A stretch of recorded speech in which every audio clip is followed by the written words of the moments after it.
Hello, hi everyone. Welcome to my channel, or welcome back to my channel. My name is Runia, and today I prepared another portion of different etymologies. I hope you find them interesting. Some of them are kind of basic, but still, I hope you enjoy. And I'll start, okay? So, the first etymology is about the word mugshot. Mugshot. I think I was graduating high school. It probably was. It was during the COVID, times. And there was this trend on TikTok. Everyone was doing pictures, kind of like mug shots. And my friend and I, of course, did it too. And that was the time when I learned about this word.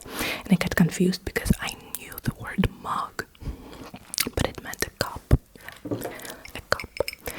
And so I looked at other translations of the word, and as a verb, it was a synonym for a verb to robe, and that answer satisfied me. I thought, okay, a picture of a robber makes sense, but it's not the case, guys. So in 18th century, there was a funny trend in England. They started buying and making mugs with grotesque faces on it. Very funny, more like caricatures, I guess. And so people would often buy a cup like that, a mug, show it to their friend and say, look, it's you. And so therefore they started using the word mug as a synonym for a face, kind of like a vulgar version of this word. And then a little bit later, police started doing the identification photos for criminals, and in the newspapers everyone started saying mug shot, because a criminal has a mug. He has no face, he has a mug, or she, I don't know. And that's how this word appeared, a mugshot. And the other meaning of the word mug is to rob, and this is a different story. So in street slang, a mug meant a simpleton, an easy target. So when someone fooled a person, they would call them like, he's a mug. I tricked him. And then the word mug itself started to be used as the synonym for to fool, to rob. Yes. I really like this etymology. Was very cool in my opinion. The next one is very basic, very obvious. It's about the word spooky. The spooky season passed, right? November is not a spooky season anymore, but this word means scary, right? Chilly. You are gonna use it for something you are afraid of, but to me, because I learned it through like American pop culture, this word spooky is associated with funny Halloween costumes and funny scary movies that are not scary. But actually the word spook, it was a Dutch word, and it meant a ghost. And in 18th century, when people were obsessed with the spiritual rituals, when they were calling for the spirit of a deceased person, they started to use the word spooky. And yeah, that's all. But to me,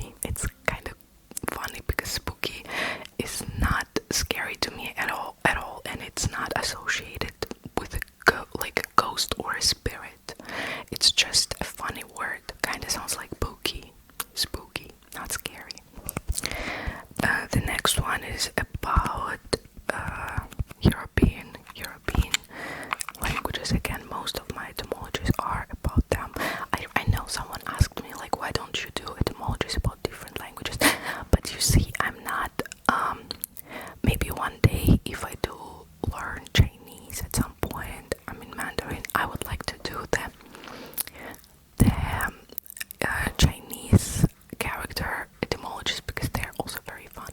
But if we're talking about Hebrew, Arabic, I'm not a professional. I don't know anything about these languages, so I would not like to misinform you by any chance. But the European word robe, yeah, now we're using it mostly for this cozy bathroom jacket, yeah, or the uniform that people in prison should wear, right? Robe. But the word robe is connected to the verb to rob. How? There was an old Germanic verb, raub, and in German you say raub, yeah, raub, which means to rob. And Vikings used to come and rob people, take their clothes. So when they got the clothes that they stole, that they robbed, they would call it also like robe. It was the loot, their loot. And then the word started being used for clothes in general. It's robe in French. It's la ropa in Spanish, roba in Italian, and roba in Russian too. Robe has the same root as the verb to rob, guys. The same root, guys. The same root. The next one would also be very obvious, I think, for people who speak Latin languages, but I never thought about it. So the name of the disease, malaria, there are two roots. The root mala, como, like in Spanish, yeah, mal, bad, and aria, or air.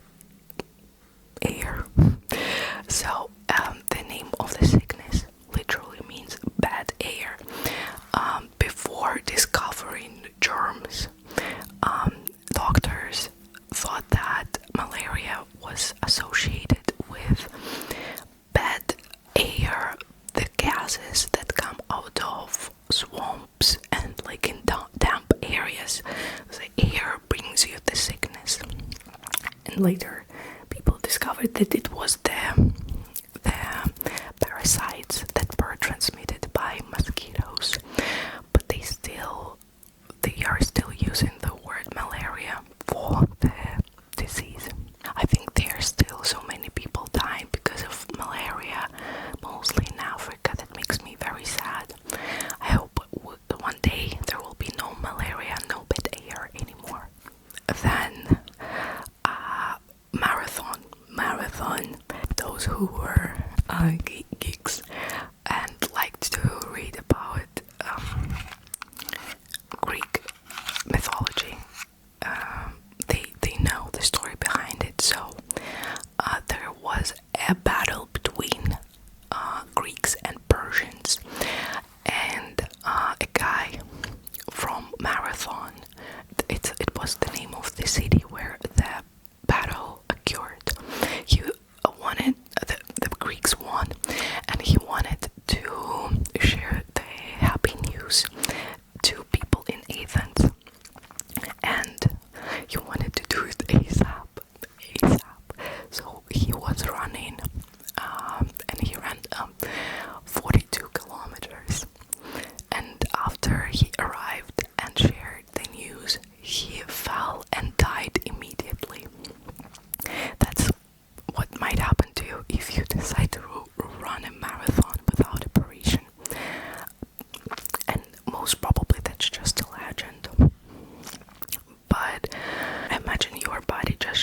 shuts down and you cannot run anymore. You would not exhaust yourself to that point naturally.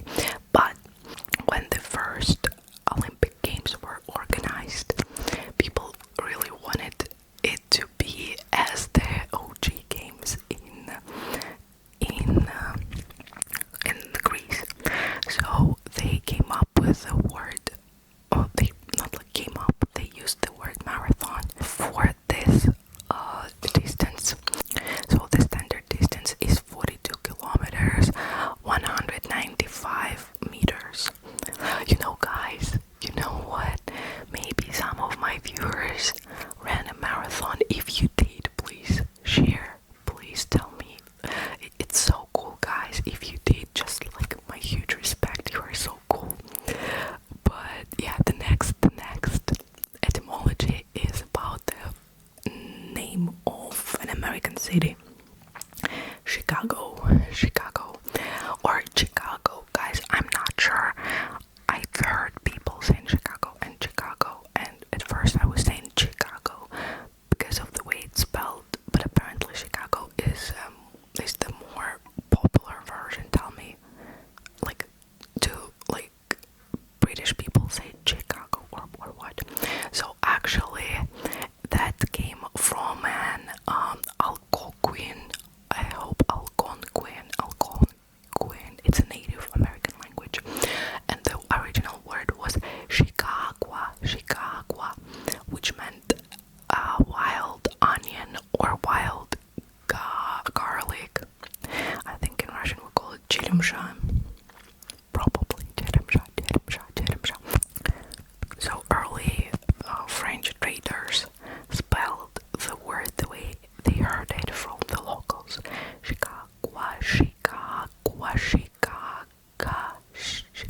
Chicago. And then it transformed into the modern version that we have now. Next, I have the etymology of the word stock as a synonym for shares. So there are two versions of this etymology. The first one is stock originally means a piece of wood, like a log, and you use lumber, you use wood to build ships. So according to one of the first theory, people were investing into stocks by investing money into a ship, a vessel that was built to trade between the Netherlands and going to India. They would buy spices and sell them. So you buy a stock in a ship, and therefore you invest in this trade. And the other one is, it's just that the meaning shifted from trunk stump base into supply property, because we have stock of goods, livestock, and stock in trade. And Britain and the US, they use this term a little bit differently. In Britain, historically, stock could mean government or corporate debt, and share meant equity in a company. And in the US, stock became the everyday word for equity, and shares are the countable units of this stock. Most probably the popular ship part story is not. It's just a story. It's a nice explanation, but most probably it's just a natural shift. I just heard the first version and I thought it was very cool, but then I found a few articles that doubted it, but still interesting. Then we have the etymology for the word celery. Celery has the root sal, salz, salt. In Roman Empire, soldiers used to get salarium, and people are not really sure what salarium was, because they know for sure that they were not basically be an additional payment to get the salt. Salt was very important in the past because people were conserving their foods with salt.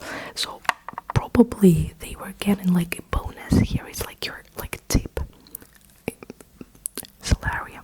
You know, in Russian we say чаевые. So basically like tea money. So get extra a little bit of money for your tea. Buy some tea later. Tip. чаевые. So it's actually not true that soldiers were paid with salt. They were getting money, and the meaning of the word salary changed a little bit. It's like a contrast meaning with wages. So salary is a set monthly or yearly amount, and wages are hourly or piecework pay for like laborers. And additional etymology to this one, there was a word in Latin. They were saying salata. Salata meant salted greens, and that's how we got salad. It has the salt. There are so many words with the root salt. But one. Buck as a synonym for dollar, for American dollar. In 18th century in North America, cash was scarce and people were using furs for exchanging goods, and buckskins, the hide of male deer, and the male deer is called buck, were used for trading instead. I don't think I've heard people say buck, one buck. Maybe they do say one buck, but mostly I heard bucks for plural form. And as coins spread, the word slid over as a unit of money. Now we say $5, $10, and we mean the American dollar. And also the etymology, another etymology, I heard the version, which is wrong, that people were mistaken. They thought that it was connected with the word, with the expression from poker, pass the buck, when a dealer's marker might be a knife with a buckhorn handle. But it's not true, guys. It's about the deer, not the poker. And another fun fact, a sawbuck for $10 probably comes from the X-shaped carpenter's sawhorse and the Roman numeral for 10. So either way, very interesting to me. And the last one is a bonus etymology. I think if you learn in Russian or just like reading, you probably know about Leo Tolstoy, Lev Nikolaevich Tolstoy, the author of War and Peace. And he was a nobleman, but he liked to dress as a peasant. He would wear these very big, oversized shirts, as peasants did. And then after it, everyone who would wear, from nobility, who wore the same thing, they were called tolstovцы, and their clothes were called tolstovki. And in Russian, nowadays we use the word tolstovka as a synonym